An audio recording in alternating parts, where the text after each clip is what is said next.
አንዳንድ ሰዎች የመግባባት ችግሮቻቸውን ለመቅረፍ ወይም ለመለማመድ ቻትቦቶችን ይጠቀማሉ። ነገር ግን የኤአይ ምላሾች አሳማኝ ሊመስሉ ቢችሉም ሁልጊዜ ሊታመኑ እንደማይችሉ ማስታወስ አስፈላጊ ነው። ቻትቦቶች ትክክለኛ የሆነ የህግ ወይም የህክምና ምክር መስጠት አይችሉም። ለዚህ አይነቱ ጉዳይ ከእውነተኛ ጠበቃ ወይም ዶክተር ምክር ማግኘት ያስፈልጉታል።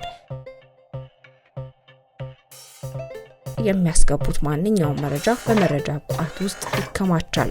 በዚህም የቻትቦት ባለቤት የሆነ ኩባንያ ሊገለገልበት ይችላል። በስራ ቦታው ላይ ቻትቦቶችን እየተጠቀሙ ከሆነ የአሰሪውን መመሪያዎች ማክበሮትንና የሚሰጡትን ስልጠና መውሰዱን ያረጋግጡ።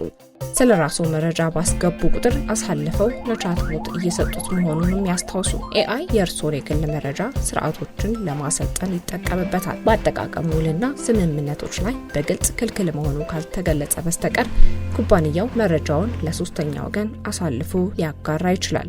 ስለ ግል ጤና ችግሩ ያስገቡት መረጃ ለኢንሹራንስ ኩባንያዎች ሊጋራ ይችላል። ስለዚህ የግላዊነት ፖሊሲዎችን ወይም ፕራይቬሲ ፖሊሲስ መፈተሽ ተገቢ ነው። ማንኛውም የግል ወይም አደጋ ሊያስከትል የሚችል ሴንሲቲቭ መረጃ ከማጋራቱ በፊት በጥንቃቄ ያስቡበትና የግላዊነት ቅንብሮችን ያብሯቸው።